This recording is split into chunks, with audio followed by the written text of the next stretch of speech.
Take my life and let it be consecrated, Lord, to Thee. Take my hands and let them move, and the apples of Thy love,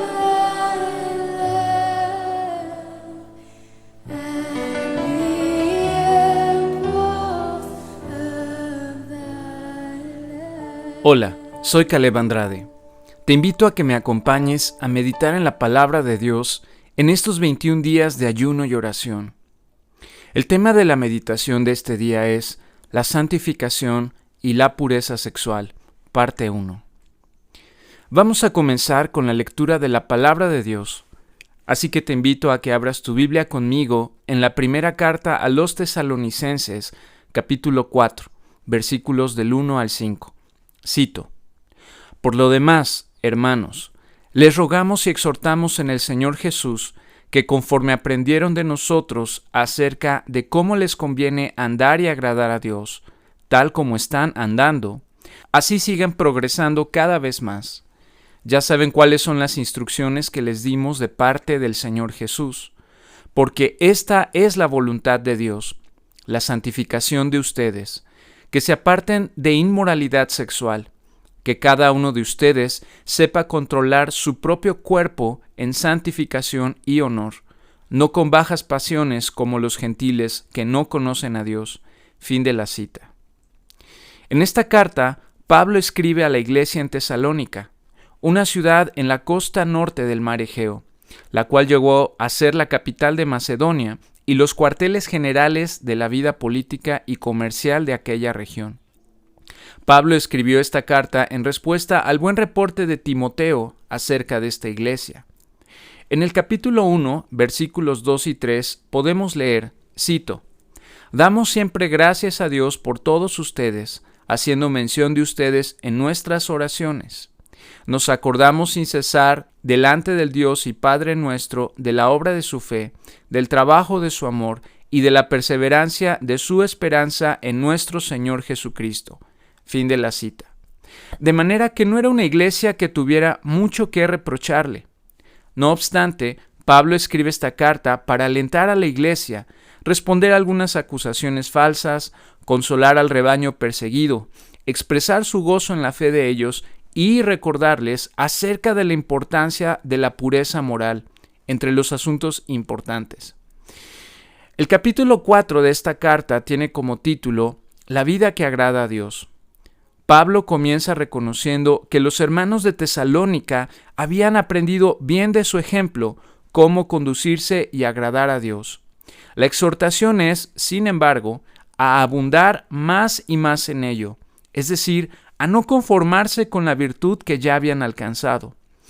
El apóstol toma como base el hecho de que uno de los aspectos de la voluntad de Dios para su iglesia es la santificación, que se refiere a la condición de ser apartados del pecado para Dios. En esta ocasión, el apóstol se enfoca a que la iglesia debe apartarse de la impureza e inmoralidad sexual.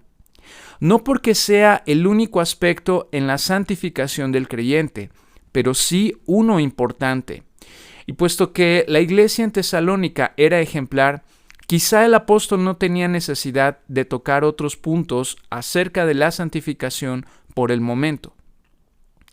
En algunas traducciones de la Biblia, el versículo 4 se lee como, cito, que cada uno de vosotros sepa tener su propia esposa en santidad y honor. La palabra griega que se traduce como esposa es skeuos, que significa vaso.